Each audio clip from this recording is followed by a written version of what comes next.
sinfimizda o'zimizning qoidalari bor, ya. Bizning sinfimizning qanday qoidalari bor?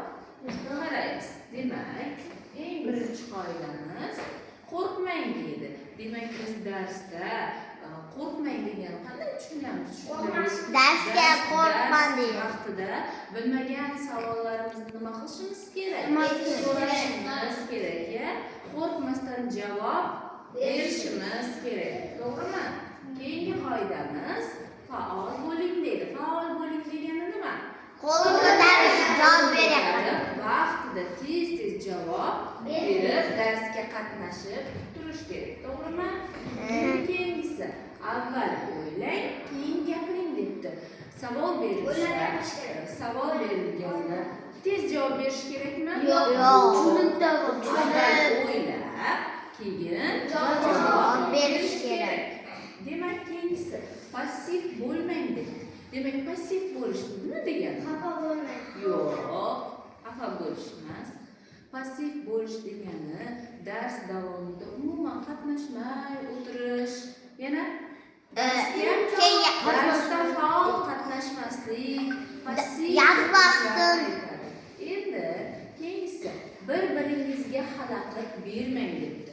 Dars vaqtida bir-birimizga xalaqit berishimiz kerakmi? Yo'q. Demak, xato qilish ketadi. Bir o'quvchi qandaydir bir topshiriqni bajarayotganda ikkinchi o'quvchi birinchi o'quvchiga xalaqit berish kerakmi? Yo'q. Bu nima? Noto'g'ri. Ana endi qaraymiz. Bugungi darsimizning mavzusi shaxs va narsa sanog'ini bildiradigan so'zlar. Biz shu kungacha narsa buyumni nomini bildiradigan so'zlarni o'tdik. Yana harakatini bildiradigan so'zlarni o'tdik va shaxs va narsa buyumni belgisini bildiradigan so'zlarni o'tdik. To'g'rimi? Ana endi savol. Narsa buyumni nomini bildiradigan so'zlarga qanday savollar beramiz? Kim? Nima degan savollar beramiz. Endi narsa buyumni harakatini bildiradigan so'zlarga yuguryapti. Xo'sh, bu misol. Xo'sh, savol. Yugurdi. Nima qildi? Yuguryapti. Nima qilyapti? degan savollar beriladi. Endi narsa buyumni belgisini bildiradigan so'zlarga qanday savollar beramiz? Chiroyli. Qanday? Qanaqa? degan savollar beramiz. Daftarlarimizni ochamiz. Daftarlarimizni ochib, bugungi sanani yozamiz. Bugun nechisi?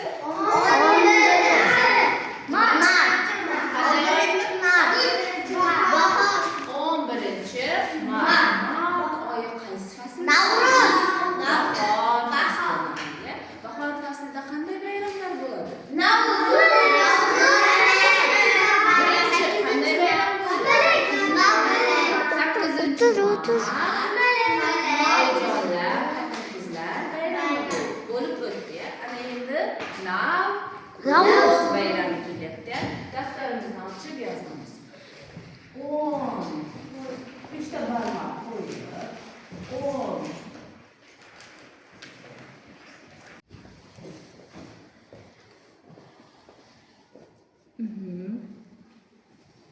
Chiroyli yozamiz.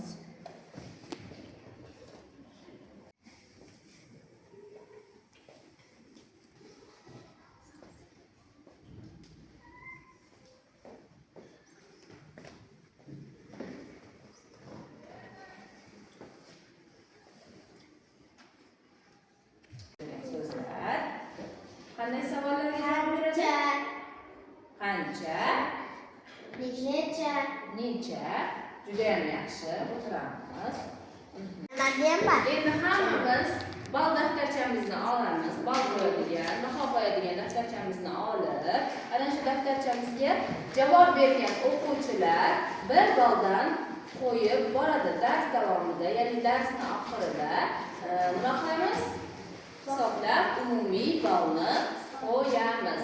Demak, birinchi savolga betida mana bizlarning sertifikatimizda ham berilgan. Birinchi mashqda she'r berilgan. She'rni o'qing. She'r kimlar haqida debdi. mavzusini? Bobo va nevarasi. Nevara. Demak, bobo bilan nevarasi haqida ekan. Kimni uyida bobosi bor? Bobomizni yaxshi ko'ramizmi? Ana endi she'rni o'qiymiz. Necha yoshdasiz bobo? O'ylanib turib bir zum. Bobo boshlaydi so'zin. Katta bo'libsan ko'zim. Hisoblab ko'rchi o'zing. Sen va akang yoshidan 4tasini yashab qo'ydim. Endi o'ylab ko'r biroz. Men necha yoshga to'ldim? Akam kirdi 11ga. Men esa 9 yoshda. O'ylab ko'raychi picha. Bobomning yoshi necha? Endi o'ylab ko'ramiz. Qara. Bu yerda bobosi nima deb aytayapti? Demak, sen va akangni yoshidan deydi. Qancha yosh? 4tasini yashab bo'ldim. Sen va akangni yoshini 4tasini yashab bo'ldim deydi. Demak, akasini yoshi qancha ekan? 11 ni 4tasi qancha? 11 ni 4tasi. 4ta 11 ni bir-biriga qo'shsak, 15. 44. Juda ham yaxshi matematika bilan bog'layapmiz, ya. Endi men esa 9 yoshda deydi. Bolaning yoshi 9 da ekan. 4 ta 9'im. 4 kere 9. 36. Demak, birinchi bolada qancha edi?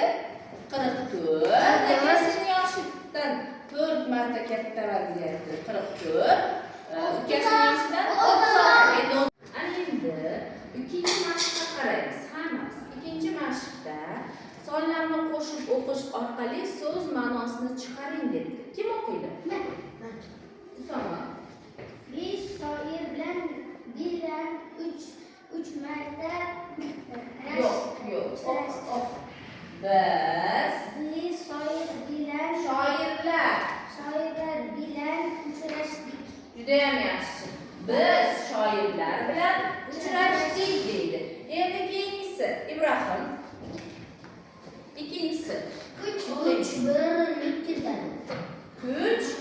Birlikda. Uchinchi mashqqa qaraymiz. 95-bet, uchinchi mashq. Uchinchi mashqda topishmoqni o'qing. Qiyiq ko'ylagi bor bir O'qiydi. Shaqqa qo'yib, uchinchi mashq deb yozamiz. 4-mashqda matn berilgan. Uzum haqida. Avval men chiroyli o'qib beraman. Undan keyin sizlar o'qiysizlar. Uzum. Bobom uzum haqida shunday degan edilar. Tok ko'chati o'tkazilgandan so'ng 3-yili hosilga kiradi. Yetilgan tokdan 100 kilogrammgacha uzum hosil qilinadi. Bir bosh uzum 800 gram bo'lishi mumkin. Uzumning husayni, qirmizka kabi navlari 3-4 oy buzilmay saqlanadi deydi. Demak, savol qancha, nechanchi so'roqlarga javob bo'ladigan. Demak, Usama o'qiydi. Bobo uzum haqida shunday degan. 3-yili hosilga kiradi. Bosh uzum 800 gram bo'lishi mumkin. Uzumning husayni qirmizka. Endi biroz dam olish daqiqasini o'tkazamiz. Demak, hammamiz o'rnimizdan turamiz.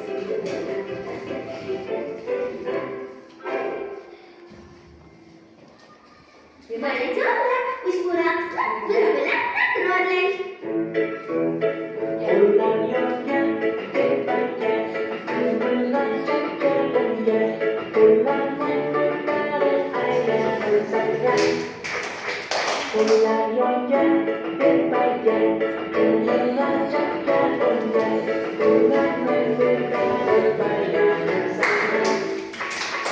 Chapar.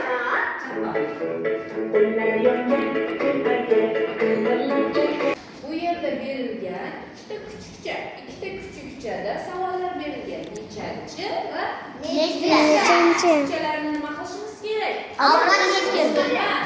Nechta? Suyaklar orqali nima qilishimiz kerak? Qornini to'ydirishimiz kerak. Demak, birinchi kuchukchada qanday savol? Nechanchi. Nechanchi savol berilgan kuchukchaga qanday savol?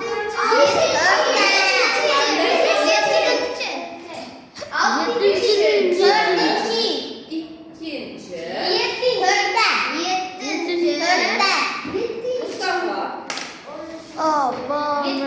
Yettinchi. Yana Usama. 10-chi bormi? 10-chi. Ibrohim. Irisay. Birinchi topishmoq. O'qiymiz. Pakana bo'yi bor, 7 qavat to'ni bor. Javobi nima?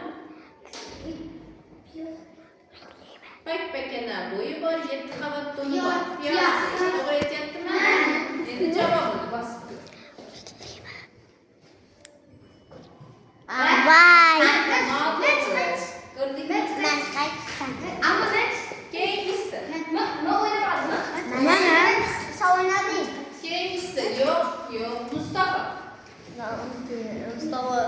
Ball daftarchamizga qatnashgan o'quvchi, to'g'ri javob bergan o'quvchi 1 balldan qo'yib turadi. Demak, o'qiymiz. 40 ko'ylagi bor, 1 tugmasi yo'q. Piyoz. Nima? Piyoz. Javobini bosib ko'ramiz. To'g'rimi? To'g'ri. 1 balldan. Keyingisi.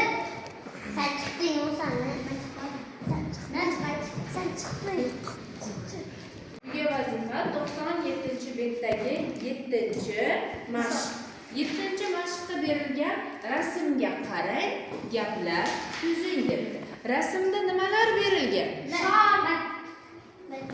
Rasmda nimalar berilgan? Kapalak. Demak, mana shu rasmda berilgan so'zlarni, narsalarni qatnashtirib chiroyli gaplar tuzamiz. Avval uyimizda oilalarimizga ko'rsatamiz va keyin daftarlarimizga ko'chirib yozamiz.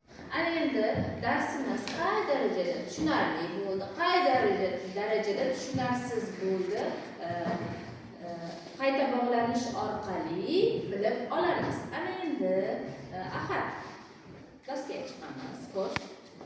Darsimiz. Agar yashil tugmani bossak, dars tushunarli bo'lgan bo'ladi. Sariq tugmani bossak, o'rtacha tushungan bo'lamiz. Agar qizil tugmani bossak, Umuman tushunmagan bo'lamiz. Demak, boshlaymiz. Ahadga dars tushunarli bo'ldimi? Tez. O'tiramiz. Usoma. Misol tayyorlaymiz.